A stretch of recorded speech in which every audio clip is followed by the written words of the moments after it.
ഇന്ത്യയിലെ വിമാനത്താവളങ്ങളിൽ കഴിഞ്ഞ ദിവസങ്ങളിൽ വലിയ പ്രശ്നങ്ങൾ ഉണ്ടായിട്ടുള്ള വാർത്തകൾ നമ്മൾ കണ്ടുകൊണ്ടിരിക്കുകയാണ്. ആയിരക്കണക്കിന് വിമാന സർവീസുകൾ വൈകുകയോ റദ്ദാക്കുകയോ ചെയ്തുവെന്നും യാത്രക്കാർ മണിക്കൂറുകളോ അല്ലെങ്കിൽ ഒന്നോ രണ്ടോ ദിവസങ്ങളോ തന്നെ വിമാനത്താവളങ്ങളിൽ കുടുങ്ങി എന്നൊക്കെയുള്ള പല വാർത്തകളും നമ്മൾ കണ്ടുകൊണ്ടിരിക്കുകയാണ്. പക്ഷേ ഇവിടുത്തെ ഏറ്റവും പ്രധാനപ്പെട്ട കാര്യം, ഇന്ത്യയിൽ പല വിമാന കമ്പനികളും ഉണ്ടെങ്കിലും ഇപ്പോഴത്തെ പ്രശ്നങ്ങൾക്ക് കാരണം ഇൻഡിഗോ എന്ന ഒരൊറ്റ കമ്പനിയാണ് എന്നാണ് എല്ലാവരും പറയുന്നത്.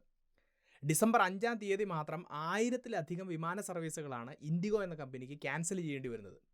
ഇതിൻ്റെ ഭാഗമായി കഴിഞ്ഞ ദിവസങ്ങളിൽ അവർക്ക് 26,000 കോടി രൂപയുടെ നഷ്ടമുണ്ടായി എന്നും അതുപോലെ തന്നെ അവരുടെ ഓഹരി വിലയിൽ 9% ഇടിവുണ്ടായി എന്നൊക്കെയുള്ള വാർത്തകളും പുറത്തു വന്നുകൊണ്ടിരിക്കുകയാണ്. അപ്പോൾ എന്തുകൊണ്ടാണ് ഇൻഡിഗോ കമ്പനിക്ക് ഇത്രയും പ്രശ്നങ്ങൾ ഉണ്ടാകുന്നത്? ഒരൊറ്റ വിമാന കമ്പനിയുടെ പ്രശ്നങ്ങൾ മൂലം ഇന്ത്യൻ വ്യോമയാന മേഖലയിൽ ഇത്രയും വലിയൊരു പ്രതിസന്ധി ഉണ്ടാകുന്നതും അതിൻ്റെ ഭാഗമായി ലക്ഷക്കണക്കിന് ആളുകളുടെ ജീവിതത്തെ അത് ബാധിക്കുന്നതും എന്തുകൊണ്ടാണ്? ഇത്തരത്തിലുള്ള കാര്യങ്ങളാണ് ഇന്നത്തെ വീഡിയോയിലൂടെ വിശദീകരിക്കുന്നത്. നമുക്ക് വീഡിയോയിലേക്ക് കടക്കാം. My name is Alex. What I do is explain. Welcome to അലക്സ്പ്ലെയിൻ.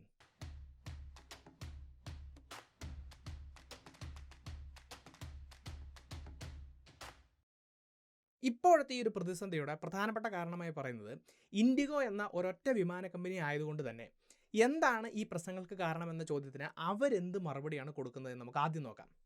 അപ്പോൾ അവരിവിടെ പല കാരണങ്ങൾ പറയുന്നുണ്ട്. അതിൽ ഒന്നാമത്തെ എന്ന് പറയുന്നത് സാങ്കേതികമായിട്ടുള്ള പ്രശ്നങ്ങളാണ്. ഇപ്പോൾ തന്നെ ഈ എയർബസിൻ്റെ A320 എന്ന് പറഞ്ഞിട്ടുള്ള വിമാനവുമായി ബന്ധപ്പെട്ടിട്ട് പലതരത്തിലുള്ള സാങ്കേതിക പ്രശ്നങ്ങൾ ഉണ്ടാവുകയും ലോകം മുഴുവനുമുള്ള വിമാന കമ്പനികൾക്ക് അവരുടെ A320 വിമാനങ്ങളെ ഗ്രൗണ്ട് ചെയ്യേണ്ടി വരികയും ചെയ്തിട്ടുണ്ട്. അപ്പോൾ ഇത് കൃത്യമായി ഇൻഡിഗോയെയും ബാധിച്ചിട്ടുണ്ട് എന്ന് കമ്പനി പറയുന്നു. ഇനി അവർ പറയുന്ന അടുത്തൊരു കാരണം ഇത് ശൈത്യകാലമാണ്. ഈ ഒരു വിൻ്റർ സീസണിൽ വിമാനങ്ങൾ പറക്കുമ്പോൾ പലതരത്തിലുള്ള പ്രശ്നങ്ങളും ഉണ്ടാവാറുണ്ട്.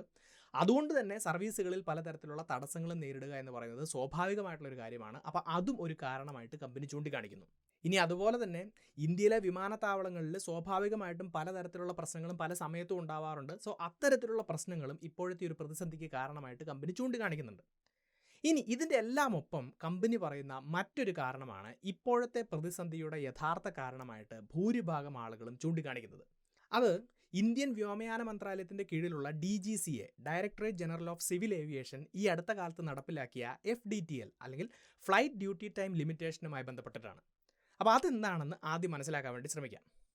ഇപ്പോൾ നമ്മൾ ഏതൊരു വാഹനവും ഓടിക്കുന്ന ആൾക്ക് പൂർണ്ണമായിട്ടുള്ള ശ്രദ്ധയും ഏകാഗ്രതയും ഉണ്ടാവുക എന്ന് പറയുന്നത് വളരെ പ്രധാനപ്പെട്ട ഒരു കാര്യമാണ്. ഇനി അത് യാത്രക്കാരെ കൊണ്ടുപോകുന്ന വാഹനങ്ങളാണ് എങ്കിൽ ഡ്രൈവറുടെ ചെറിയൊരു അശ്രദ്ധ പോലും ഒരുപാട് പേരുടെ ജീവൻ നഷ്ടപ്പെടുന്നതിന് പലപ്പോഴും കാരണമാകാറുണ്ട്. അപ്പോൾ വിമാനത്തിലെ പൈലറ്റുമാരെ സംബന്ധിച്ച് ഈ ഒരു കാര്യത്തിന് സാധാരണയേക്കാൾ വലിയ പ്രാധാന്യമുണ്ട് എന്നുള്ളത് മനസ്സിലാക്കുക. പൈലറ്റുമാർ പൂർണ്ണ ശ്രദ്ധയിലും ഏകാഗ്രതയിലും ജോലി ചെയ്യണമെങ്കിൽ അവർ കൃത്യമായി വിശ്രമിക്കുന്നു എന്ന് ഉറപ്പുവരുത്തണം. ലോകത്ത് ഇതുവരെ നടന്നിട്ടുള്ള വിമാനാപകടങ്ങളിലെ 15 മുതൽ 20% കാരണം പൈലറ്റ് ഫാറ്റിഗ് അല്ലെങ്കിൽ ക്ഷീണം മൂലമുണ്ടാകുന്ന പിഴവുകളാണെന്നാണ് കണക്കുകൾ സൂചിപ്പിക്കുന്നത്. അപ്പോൾ ഇന്ത്യ പോലെ വർഷം പ്രതി വിമാനയാത്രക്കാരുടെ എണ്ണവും വിമാന സർവീസുകളുടെ എണ്ണവും പല മടങ്ങ് വർദ്ധിക്കുന്ന ഒരു രാജ്യത്ത് പൈലറ്റുമാരുടെ ഡ്യൂട്ടി സമയം നിയന്ത്രിച്ച് അവർ റെസ്റ്റ് എടുക്കുന്നുണ്ട് എന്ന് ഉറപ്പുവരുത്തുന്നത് വളരെ ഇമ്പോർട്ടൻ്റ് ആയിട്ടുള്ളൊരു കാര്യമാണ്. കാലാകാലങ്ങളായി എയർലൈൻ പൈലറ്റ്സ് അസോസിയേഷൻ പോലെയുള്ള സംഘടനകൾ ഇന്ത്യയിലെ വിവിധ കോടതികളുടെ മുന്നിലും സർക്കാരിൻ്റെ മുന്നിലും ഈ ഒരു ആവശ്യം പലപ്പോഴും മുന്നോട്ട് വെക്കുന്നത് വാർത്തകൾ നമ്മൾ കണ്ടിട്ടുണ്ട്.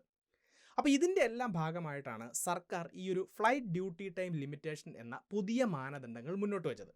അപ്പോൾ ഇതിൽ എന്തൊക്കെ കാര്യങ്ങളാണ് പറയുന്നത് എന്ന് നോക്കാം. അതിൽ ഏറ്റവും പ്രധാനപ്പെട്ടത് ഞാൻ നേരത്തെ പറഞ്ഞതുപോലെ പൈലറ്റുമാരുടെ വിശ്രമ സമയവുമായി ബന്ധപ്പെട്ട കാര്യമാണ്. ഒരു പൈലറ്റിന് ആഴ്ചയിൽ മിനിമം 36 മണിക്കൂർ വിശ്രമ സമയം ഉണ്ടായിരിക്കണം എന്നുള്ളത് 48 മണിക്കൂറായി ഉയർത്തിയിരിക്കുകയാണ്. അതുപോലെ തന്നെ പണ്ട് കാലത്ത് പൈലറ്റുമാർ ലീവ് എടുക്കുമ്പോൾ അവധി ദിവസങ്ങളെ അവരുടെ വിശ്രമ സമയമായി പരിഗണിക്കുമായിരുന്നു. എന്നാൽ ഇനി മുതൽ ലീവ് ദിവസങ്ങളെ അവരുടെ വിശ്രമ സമയത്തിൽ ഉൾപ്പെടുത്താൻ സാധിക്കുകയില്ല. ഇനി രണ്ടാമത്തെ പ്രധാനപ്പെട്ട കാര്യം രാത്രിയിലെ സർവീസുകളുമായി ബന്ധപ്പെട്ടിട്ടാണ്. ഇതുവരെ രാത്രി എന്ന് കണക്കാക്കിയിരുന്നത് അർദ്ധരാത്രി 12 മണി മുതൽ രാവിലെ 5 മണി വരെയായിരുന്നു. എന്നാൽ ഈ പുതിയ നിയമത്തിൻ്റെ കീഴിൽ അത് 12 മണി മുതൽ 6 മണി വരെയാക്കി മാറ്റിയിരിക്കുകയാണ്. ഈ രീതിയിൽ 1 മണിക്കൂർ കൂടി രാത്രി സമയമായി പരിഗണിച്ച് രാത്രികാലത്തെ ഫ്ലൈറ്റുകൾക്ക് മുകളിൽ പലതരത്തിലുള്ള നിയന്ത്രണങ്ങളും കൊണ്ടുവന്നിരിക്കുന്നത് കാണാം. ഇത്രയും കാലവും ഒരു പൈലറ്റിന് രാത്രിയിൽ 6 ലാൻഡിങ്ങുകൾ വരെ നടത്താമായിരുന്നു. എന്നാൽ ഈ പുതിയ മാനദണ്ഡങ്ങൾ പ്രകാരം അത് പരമാവധി 2 ലാൻഡിങ്ങുകളായി കുറച്ചിരിക്കുകയാണ്. അതുപോലെ ഒരു പൈലറ്റിന് തുടർച്ചയായി ചെയ്യാവുന്ന നൈറ്റ് ഷിഫ്റ്റുകൾ 2 ദിവസമാക്കി ചുരുക്കിയിരിക്കുകയും ചെയ്യുന്നു. അപ്പോൾ ഇത്രയും കേൾക്കുമ്പോൾ ഒരു കാര്യം നമുക്ക് വ്യക്തമാകും. ഈ പറയുന്ന പുതിയ മാനദണ്ഡങ്ങൾ പാലിക്കണമെങ്കിൽ വിമാന കമ്പനികൾ ഒന്നുകിൽ അവരുടെ സർവീസുകൾ വെട്ടിച്ചുരുക്കണം, അല്ലെങ്കിൽ കൂടുതൽ പൈലറ്റുമാരെയും മറ്റു ക്രൂ മെമ്പേഴ്സിനെയും ജോലിക്ക് വെക്കണം. അപ്പോൾ ഇന്ത്യ പോലൊരു രാജ്യത്ത് വ്യോമയാന ഗതാഗത മേഖലയിൽ ഇത്രയും വലിയ കുതിച്ചുചാട്ടം നടക്കുന്ന ഈ ഒരു കാലഘട്ടത്തിൽ സർവീസുകൾ വെട്ടിച്ചുരുക്കാൻ ഒരു കമ്പനിയും തയ്യാറാവുകയില്ല എന്നുള്ളത് കോമൺ സെൻസ് ആയിട്ടുള്ളൊരു കാര്യമാണ്. അതുകൊണ്ട് തന്നെ കമ്പനികൾക്ക് കൂടുതൽ പേരെ ഹയർ ചെയ്യണം. പക്ഷേ വിമാന കമ്പനികളെ സംബന്ധിച്ച് കൂടുതൽ ആളുകളെ ജോലിക്കെടുക്കാനും പരിശീലനം നൽകാനും ഇപ്പോഴത്തെ മാറിയ സാഹചര്യങ്ങൾക്കനുസരിച്ച് അവരുടെ കമ്പനിയുടെ ഫ്ലൈറ്റ് പ്ലാനുകളും ക്രൂ പ്ലാനുകളും ഒക്കെ ക്രമീകരിക്കാനും ഒക്കെ കുറച്ച് സമയം ആവശ്യമായിരുന്നു.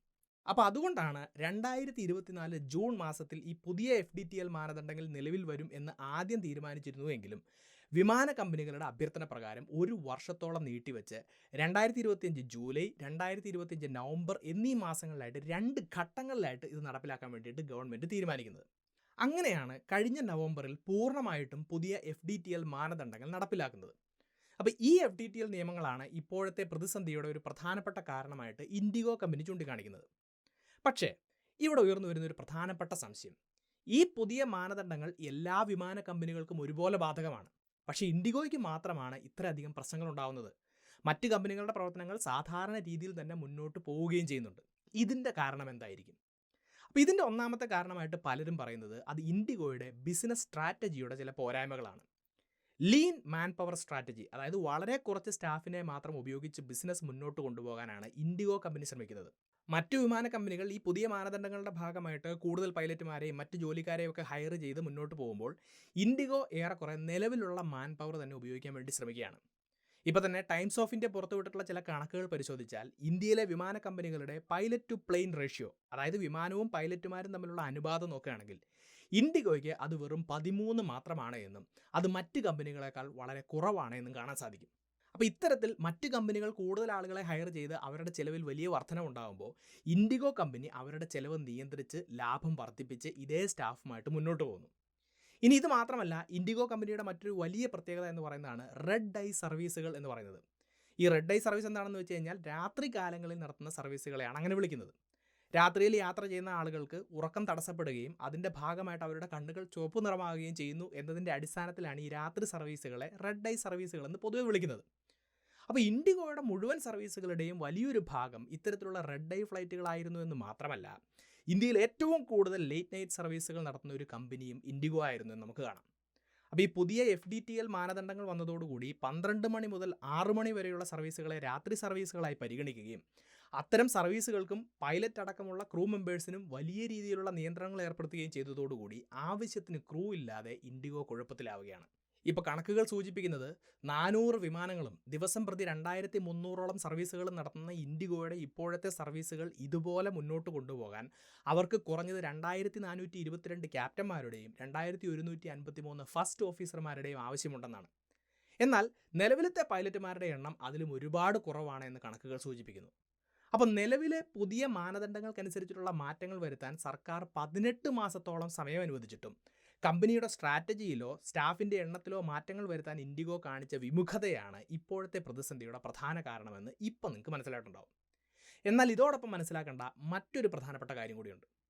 ഇൻഡിഗോ എന്ന ഒരൊറ്റ കമ്പനിയുടെ പ്രശ്നം മൂലം ഇന്ന് ഇന്ത്യയുടെ വ്യോമയാന മേഖല മുഴുവൻ പ്രതിസന്ധിയിലാണ്. അതിൻ്റെ കാരണം എന്താണ്? ഇപ്പോൾ തന്നെ ഇന്ത്യയിലെ വിമാനയാത്രാ മേഖലയുടെ 65% മാർക്കറ്റ് ഷെയറും ഈ ഒരൊറ്റ കമ്പനിയുടെ കയ്യിലാണ് എന്ന് കാണാം. ഇൻഡിഗോ, എയർ ഇന്ത്യ എന്നീ 2 കമ്പനികളാണ് ഇന്ത്യയിലെ മാർക്കറ്റ് ഷെയറിൻ്റെ ഏകദേശം 85% കൈയടക്കിയിരിക്കുന്നത്. അപ്പോൾ ഇവിടെ ഇൻഡിഗോയുടെ ഒരു മൊണോപ്പൊളി ഉണ്ട് എന്നുള്ള കാര്യം വ്യക്തമാണ്. അപ്പോൾ ഏത് മേഖലയിലും ഒരു മൊണോപ്പൊളി ആയിട്ടൊരു കമ്പനി വളർന്നു വന്നു കഴിഞ്ഞാൽ ആ കമ്പനിയുടെ പ്രശ്നങ്ങൾ ആ ഒരു മേഖലയെ മുഴുവൻ ബാധിക്കുമെന്ന് നമ്മൾ എപ്പോഴും കേൾക്കുന്ന ഒരു കാര്യമാണ്. അതിൻ്റെ ഏറ്റവും പുതിയ ഉദാഹരണമാണ് ഇപ്പോഴത്തെ ഈ പ്രശ്നത്തിൻ്റെ ഭാഗമായിട്ട് നമുക്ക് കാണാൻ സാധിക്കുന്നത്. ഇനി ഇത് മാത്രമല്ല, ഇത്തരം കമ്പനികൾ സൃഷ്ടിക്കുന്ന പ്രശ്നങ്ങൾ മൂലം രാജ്യത്തിനും സർക്കാരുകൾക്കും പല കാര്യങ്ങളിലും വിട്ടുവീഴ്ച ചെയ്യേണ്ടി വരുന്നുണ്ട്. അപ്പോൾ അതെങ്ങനെയാണെന്ന് നോക്കാം. ഇപ്പോൾ തന്നെ ഈ ഇൻഡിഗോ കമ്പനി തുറന്ന് സമ്മതിക്കുന്നത് അവരുടെ ജോലിക്കാരുടെ എണ്ണം കൃത്യസമയത്ത് വർദ്ധിപ്പിക്കുന്ന കാര്യത്തിൽ അവർക്ക് വീഴ്ച പറ്റിയിട്ടുണ്ട് എന്ന് തന്നെയാണ്. അപ്പോൾ അതുകൊണ്ട് തന്നെ ഇപ്പോഴത്തെ ഈ ഒരു പ്രതിസന്ധി കുറച്ച് ദിവസങ്ങളിലേക്ക് കൂടി നീണ്ടു നിൽക്കുമെന്നും പൂർണ്ണമായിട്ടും സാധാരണ രീതിയിലേക്ക്, പഴയ രീതിയിലേക്ക് കമ്പനിയുടെ പ്രവർത്തനങ്ങൾ തിരിച്ചു വരാൻ 2 മാസത്തോളമെങ്കിലും സമയമെടുക്കുമെന്നുമാണ്. പക്ഷേ നമ്മുടെ സർക്കാരിനെ സംബന്ധിച്ച് ഈ ഒരു രീതിയിൽ ഫെബ്രുവരി വരെ രാജ്യത്തെ വ്യോമയാന ഗതാഗതം താറുമാറായി മുന്നോട്ട് പോയിക്കൊള്ളട്ടെ എന്ന് അനുവദിച്ചു കൊടുക്കാൻ പറ്റില്ല. അപ്പോൾ അതുകൊണ്ട് തന്നെ ഇന്ത്യൻ ഗവൺമെൻറ് ഈ പുതിയ FDTL മാനദണ്ഡങ്ങളിൽ ഫെബ്രുവരി വരെ ചില ഇളവുകൾ കൊണ്ടുവരാൻ വേണ്ടിയിട്ട് നിർബന്ധിതരായിരിക്കുകയാണ്. ഇപ്പോൾ രാത്രി സമയം 12 മുതൽ 6 മണി വരെ എന്നുള്ളത് പഴയതുപോലെ 5 മണി വരെ മാത്രമാക്കി ഇളവ് ചെയ്തിരിക്കുന്നത് കാണാം. അതുപോലെ തന്നെ രാത്രിയിൽ 2-ൽ കൂടുതൽ ലാൻഡിംഗ് നടത്താനുള്ള അനുമതിയും ഇവിടെ കൊടുത്തിരിക്കുകയാണ്. ഇനി ഇതോടൊപ്പം പൈലറ്റുമാരുടെ വിശ്രമ സമയം 48 മണിക്കൂറായി തന്നെ മുന്നോട്ട് കൊണ്ടുപോകാൻ വേണ്ടി തീരുമാനിച്ചിട്ടുണ്ടെങ്കിലും അവർ അവധിയിൽ പ്രവേശിക്കുന്ന അല്ലെങ്കിൽ ലീവ് എടുക്കുന്ന സമയവും വിശ്രമ സമയവുമായി കണക്കാക്കാനുള്ള ഒരു ഇളവും കൂടി സർക്കാർ ഫെബ്രുവരി വരെ ഈ കമ്പനികൾക്ക് കൊടുത്തിരിക്കുന്നത് നമുക്ക് കാണാം.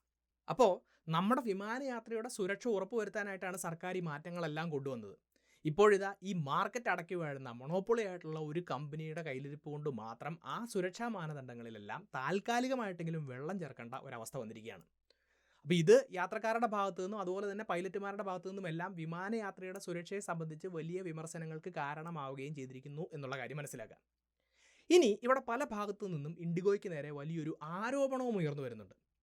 ഈ പുതിയ FDTL മാനദണ്ഡങ്ങൾ നടപ്പിലാക്കി കഴിഞ്ഞാൽ അതിൻ്റെ ഭാഗമായി വലിയ ചിലവുകൾ ഉണ്ടാകുമെന്നും അത് കമ്പനിയുടെ ലാഭത്തെ ബാധിക്കുമെന്നും മനസ്സിലാക്കിയിട്ട് ഇവർ മനഃപൂർവ്വം ഇങ്ങനെയൊരു പ്രതിസന്ധി സൃഷ്ടിച്ചതാണ് എന്നും അതുവഴി സർക്കാരിനെ ഈ മാനദണ്ഡങ്ങളിൽ ഇളവുകൾ കൊണ്ടുവരാൻ നിർബന്ധിക്കുകയായിരുന്നു എന്നുമാണ് സ്ഥിരീകരിക്കാത്ത ചില ആരോപണങ്ങൾ പുറത്തു വരുന്നത്.